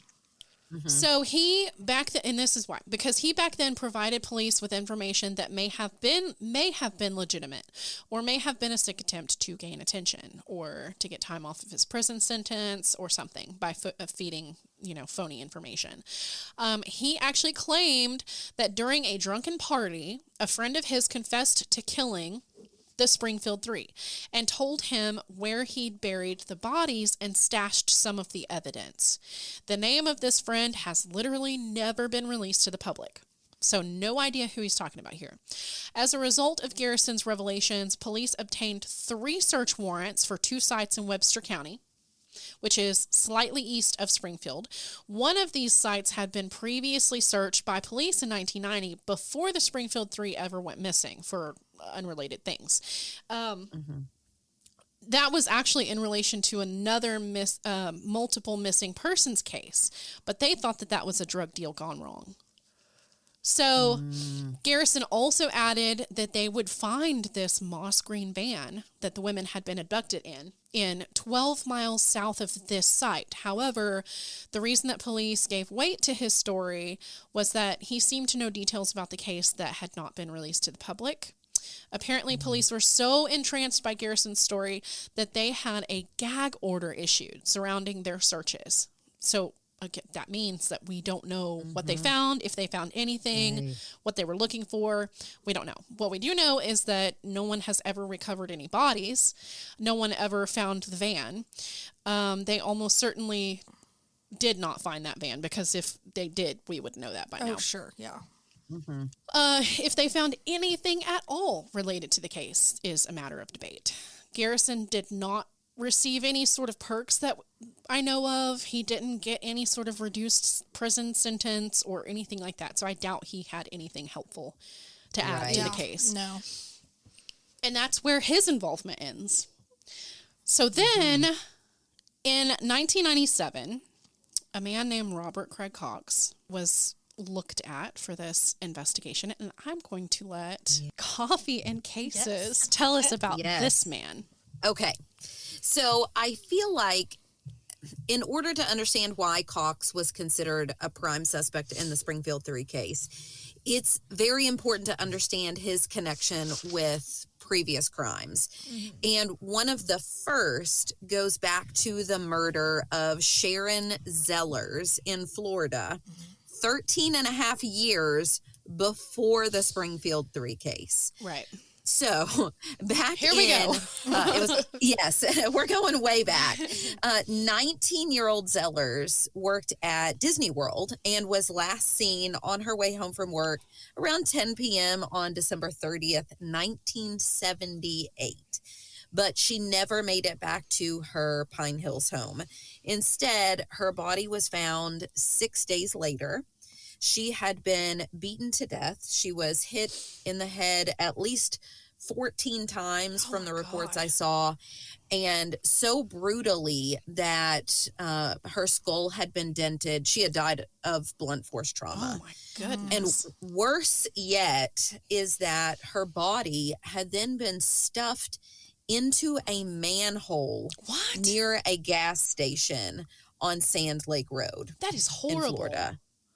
Yes, and law enforcement, soon after they discovered her body, also found her car that had been left just abandoned in an orange grove, and they found blood inside of it.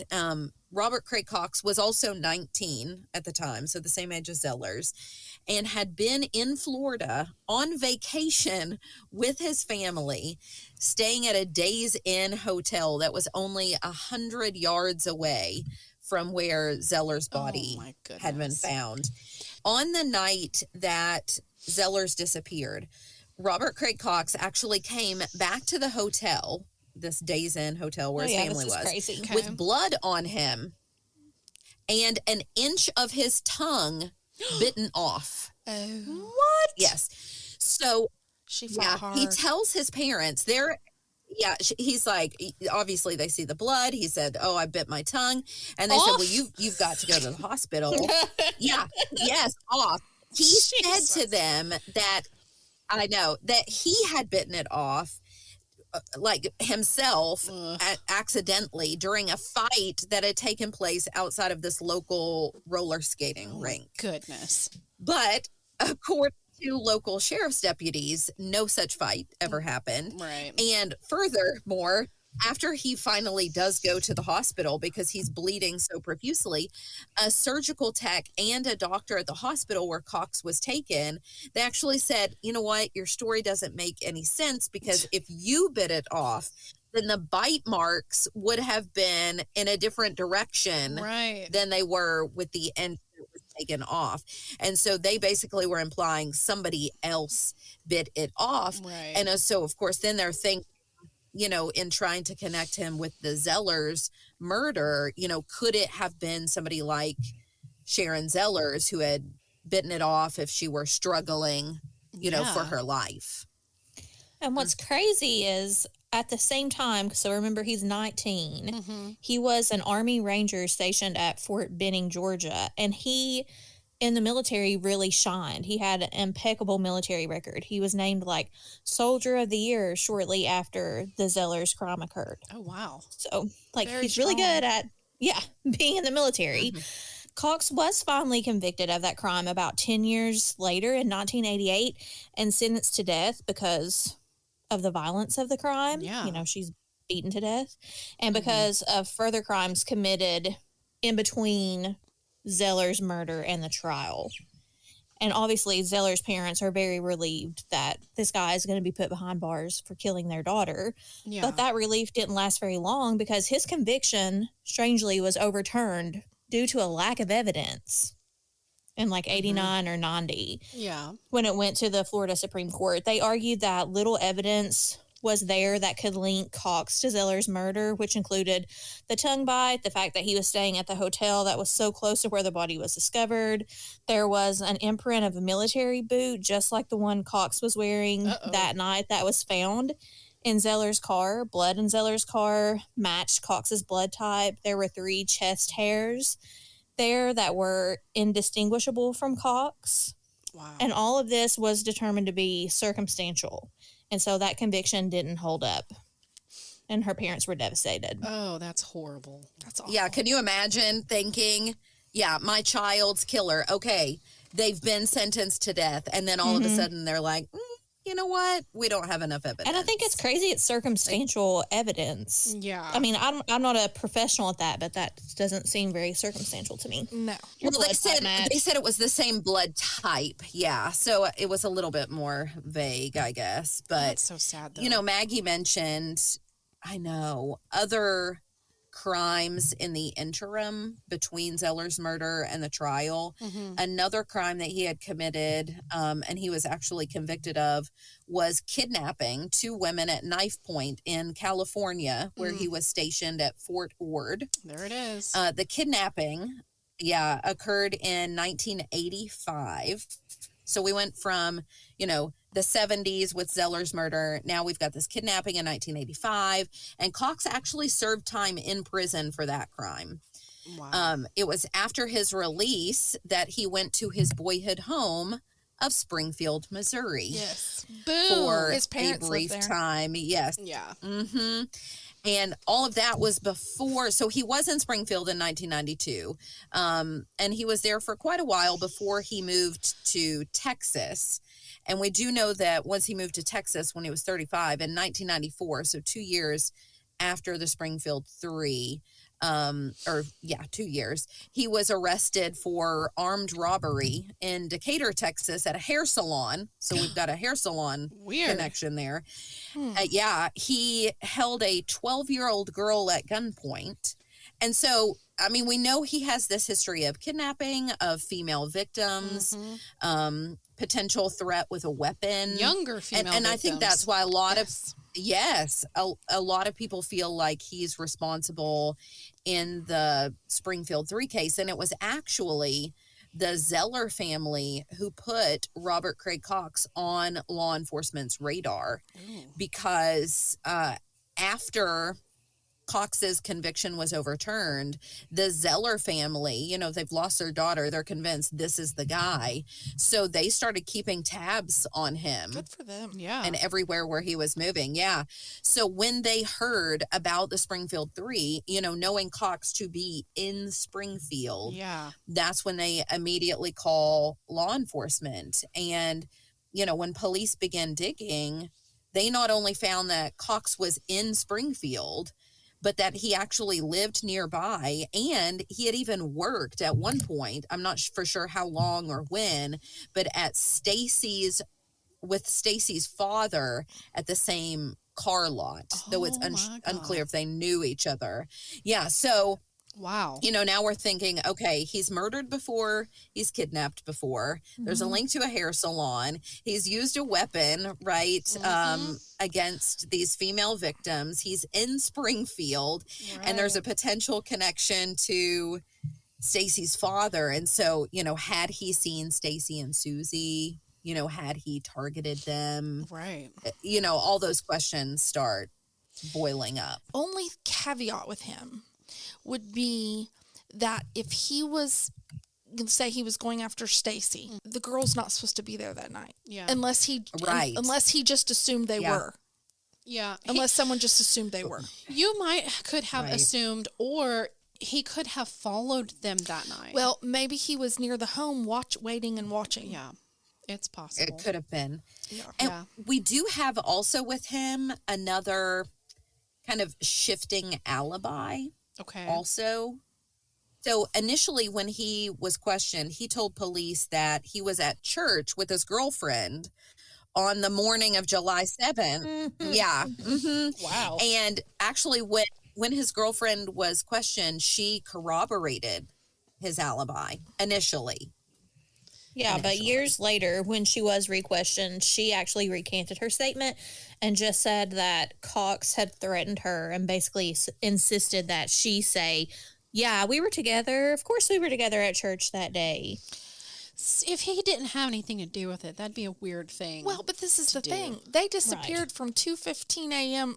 to the early morning. They wouldn't have been at church. So what are you doing at yet. church? I know. Yeah. At church at 2 o'clock in the morning.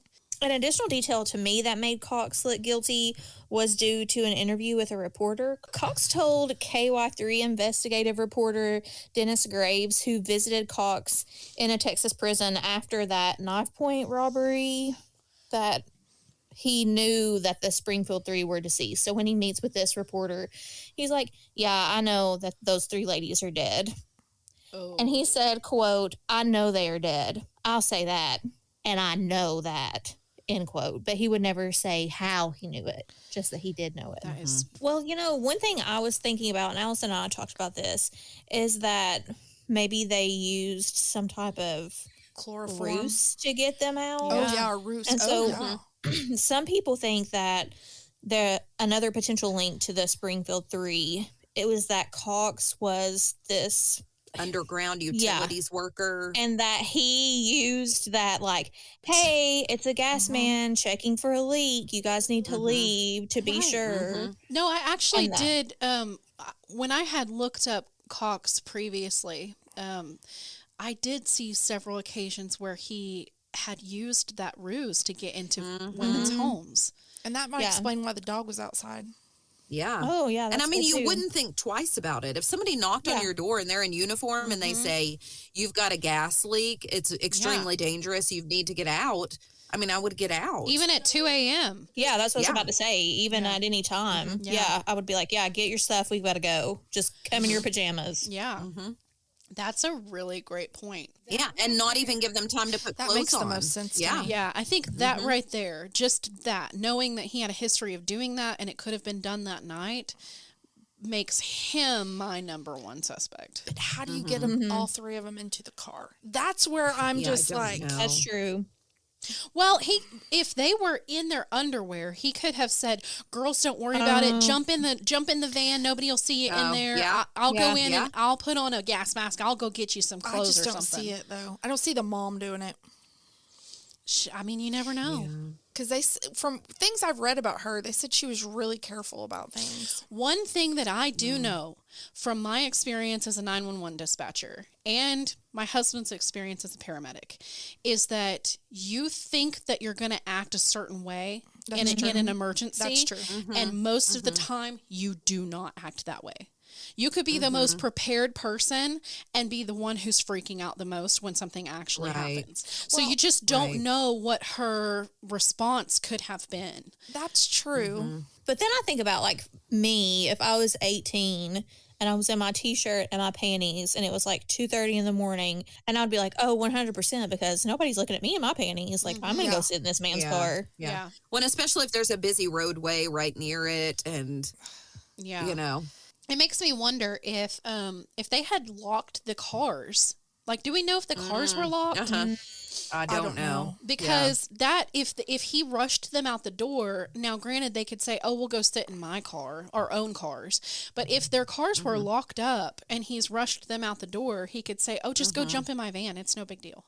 And, he could have, we're talking about the mom not wanting to get in, and it could have been the girls get in and the door is shut, and he's like, well, I have them. You're getting in my van now. That's and another then she thing. complies because the girls are there. And that could have happened if the girls got in first, and he was like, "Well, they're already in there, so you're going to get in, or I'm going to take them." So Yeah. And me as a mama, I don't know. I know you're a mama. I would have been like, "They're not going anywhere without me." Period. Why wouldn't you jump out though once you're in and try to get out? I mean, of course, they could have tried to get out. Who knows? Who knows? Right. He could have put the child locks on. I mean, who knows? Yeah. I think my problem with Cox, and I have to bring this up, is that, you guys were talking about serial killers and, serial offenders. Yes. Often exaggerating or claiming things that are not true. And Cox did that also. I mean, he was known to exaggerate for attention. Right. He actually told reporters that and law enforcement officers that he would tell the truth about the Springfield Three when his mother passed away, but he's never given any concrete evidence that would tie him explicitly to the crime. Law enforcement searched sewers because of obviously his history with the Zellers case. Right. They found nothing. And so he also would have known about the Ozarks, though, and all of the mines and all of the caves because he grew up there in Springfield. Yeah, and that's that's always been my bet. Just the same with Tommy. Like, people from that area, they know the caves. They know the cave system. They know of places that like your normal person wouldn't know about.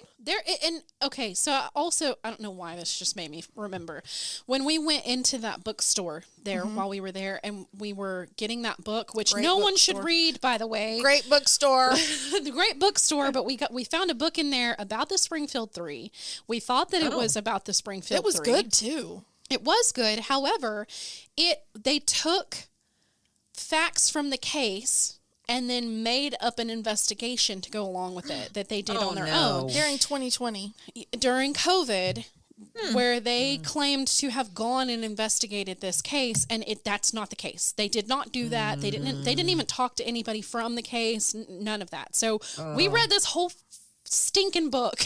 I know, and I was all into it. And then I called Raven, and I was like, guess what?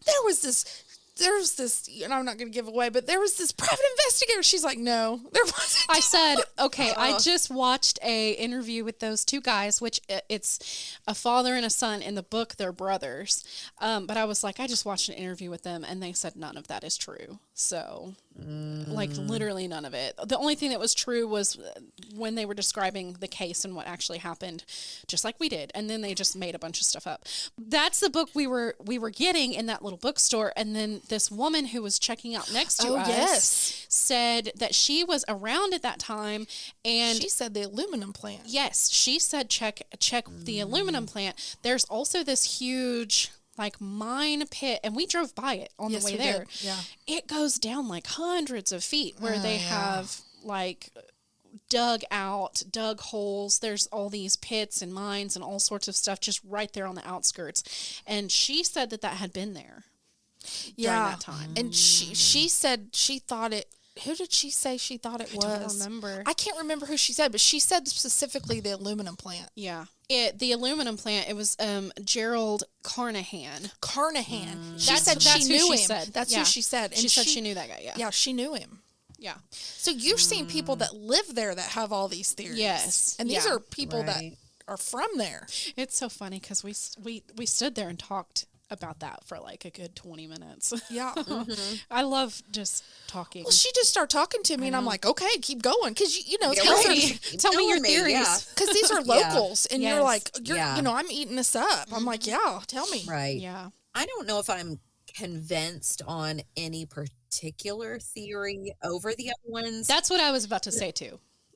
I will say, I do think that whomever it was, the green van is definitely part of it, because I feel like law enforcement wouldn't spend so many resources, time, get the highway money, patrol involved and all that. Yeah.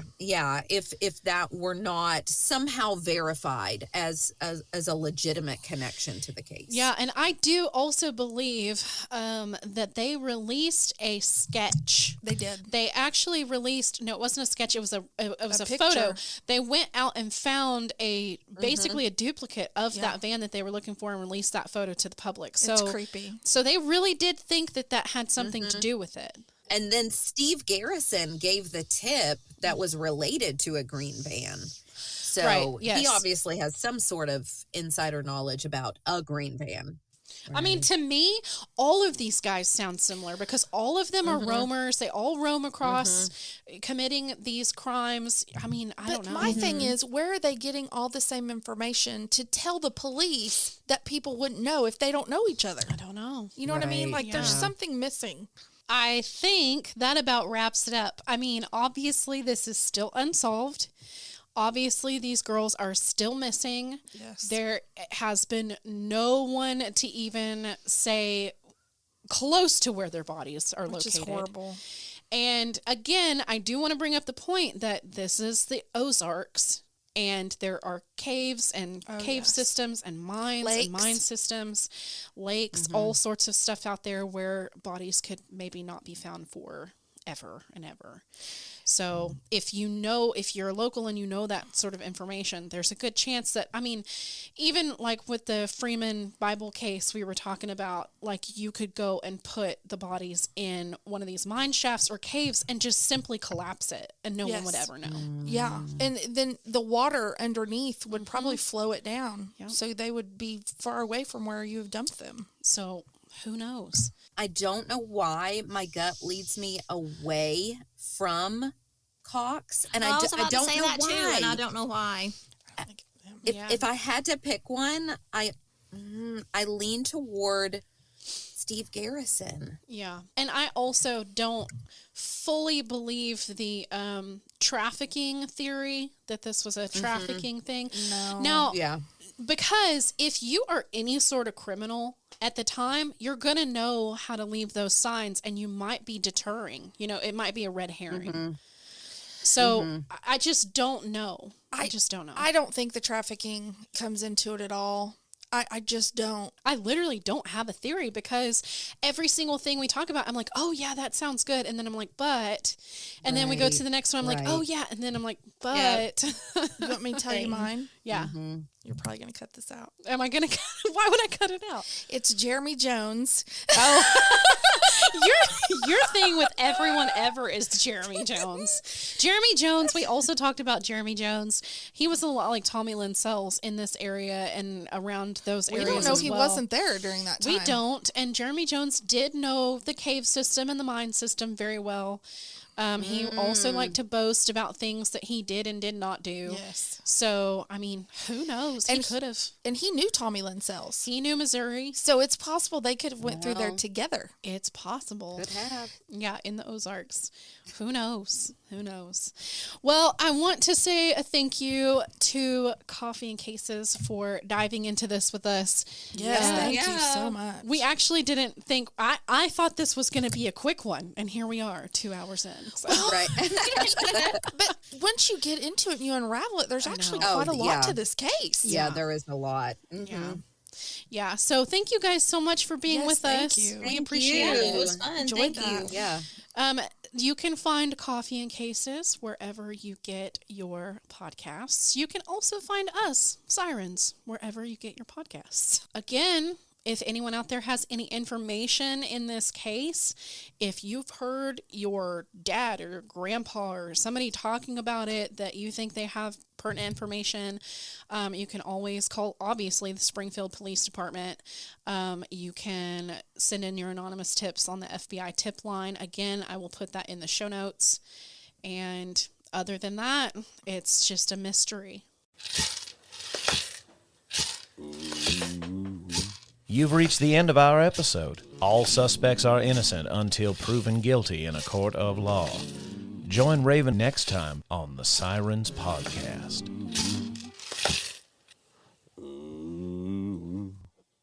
Do we have an outro? That's our outro, isn't it?